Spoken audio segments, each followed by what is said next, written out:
Well, we've got a green light down here, which means the batteries are fully charged. So I guess it's time to play Why Won't This Engine Start?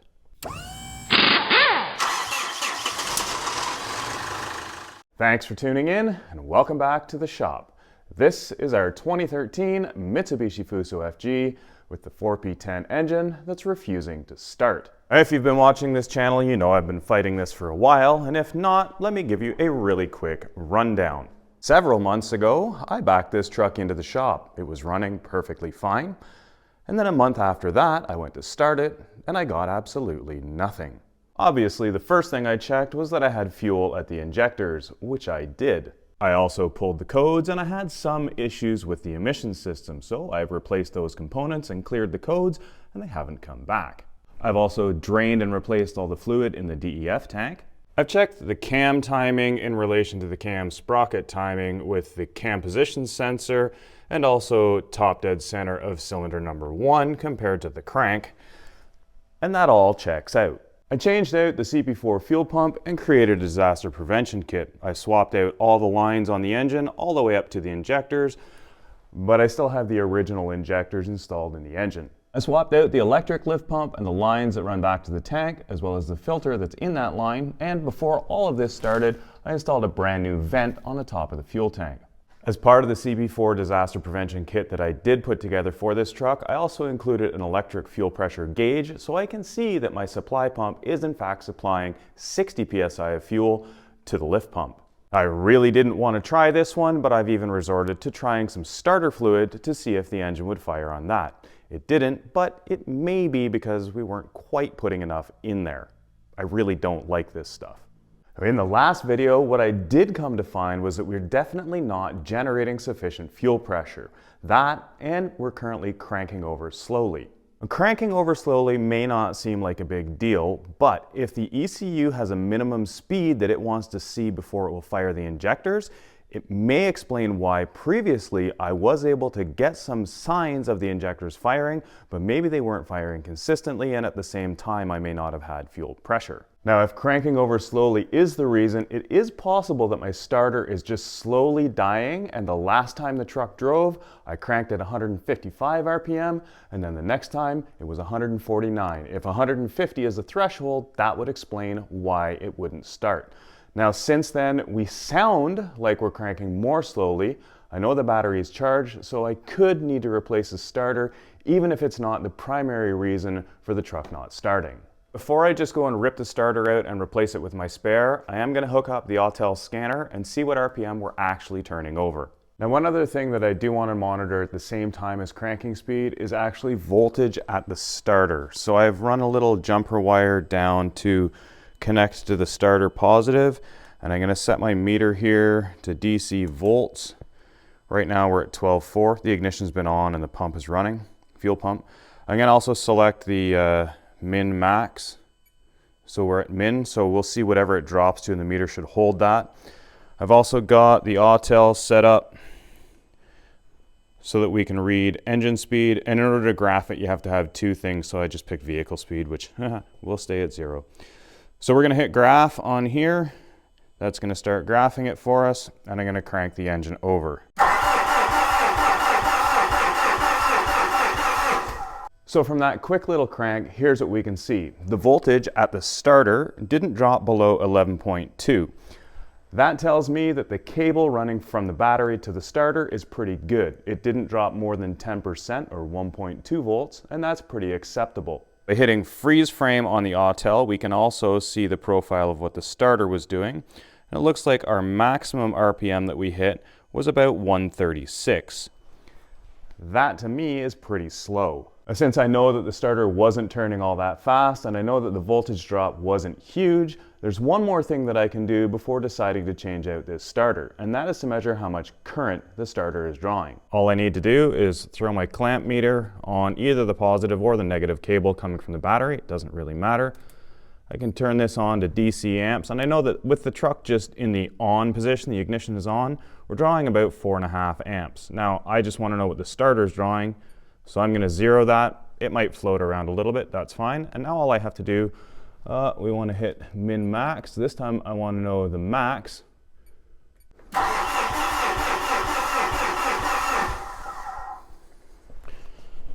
So did we capture a max? 422 amps. If you're wondering why I had to go to the min instead of the max, it's just because of the way around that my meter was facing. It's measuring current directionally, so if my meter is facing the other way, it would have been a max instead of a min. Now, because I only captured the max there, what we got was actually some of the inrush current, which is the first part when the motor starts turning, which takes more power. Therefore, the current is higher. What we'll do now is another one without capturing the min or max and just see how the current floats around as the starter's rolling over. On a truck like this, 12 volts and an engine that size, I would expect the starter to draw anywhere from 250 to maybe 350 amps continuously while it's running. Now the load on the starter is going up and down as the load of the engine is going up and down, so it's a little bit hard to capture. How do we do that? So it looks like we're about in the range that I would expect. Nothing out of the ordinary there. Now I don't have an actual hard number. I'll go and see if I can find one. But to me, the starter seems like it's drawing about the amount of power it should be for the work that it's trying to do. It's just not spinning fast enough. Now, of course, there is one more thing I'd want to do before replacing a starter in the truck with a used starter, and that's making sure that the used starter is okay. I know from the manual that it should be drawing less than 120 amps with no load, so we can easily hook it up to a battery, spin it over, and measure the amperage.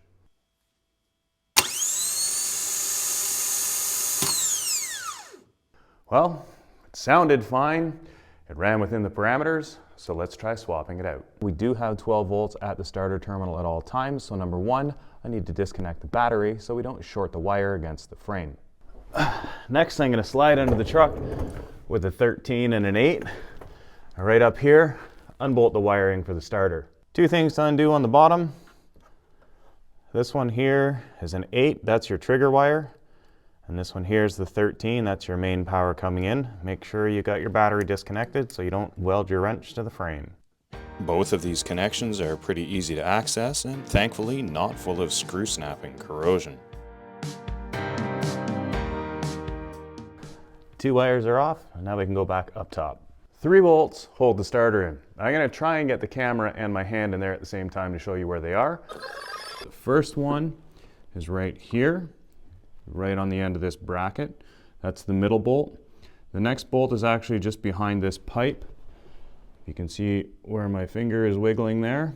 It's just beyond where you can see.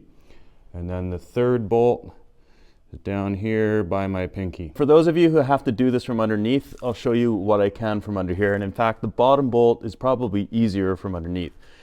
You come underneath the truck, look at your transmission sight glass. Just above that, you'll see there's kind of a notch where your socket needs to go to get that first bolt on the starter. It's a little hard to get a camera in here, but there you can just see right in there. That's where my socket is going on. Now the other two are above this. You may see the hole for the second one is just up there. And then the third one is going to be around there. So you may actually be able to get all three from the bottom, but for me, it's definitely easier from above for the first two. The nice thing with undoing the third one from down here is, well, you're already down here, so you can then pull the starter out. I've noticed that the ground cable is looking a little corroded, so I'll add it to my list, but it's not urgent.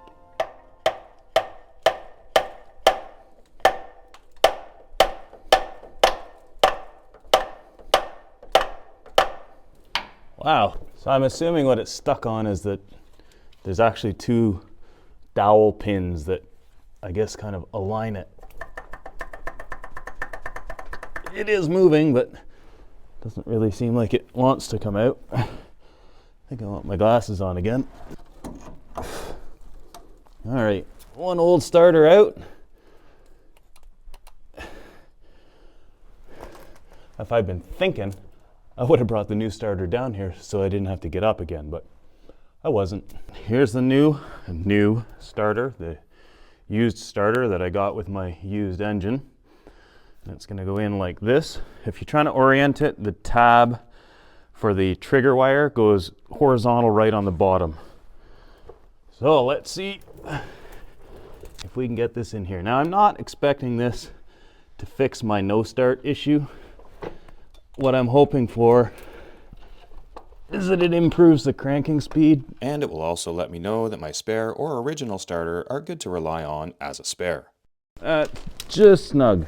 And with the last bolts tightened up on the top, I can go back underneath again to hook up the wiring. Okay, everything on the starter is buttoned back up, power's back on. I've got the Autel diagnostic tool hooked back up again so we can graph engine speed. Let's give it a crank.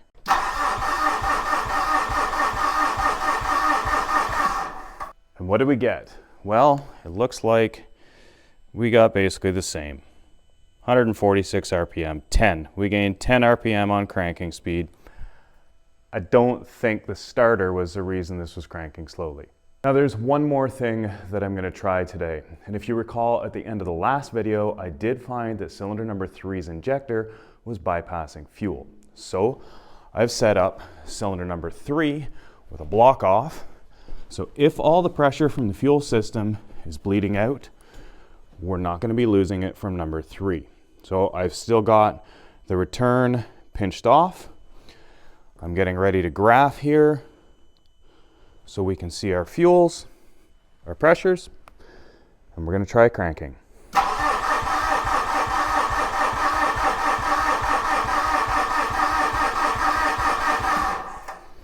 Let's hit freeze frame here for a second so we can see some pressures here, but we're still not getting enough to start. One last ditch effort. Let's try opening up the fuel pump all the way by opening the metering valve. We'll go back, resume, and try one more time.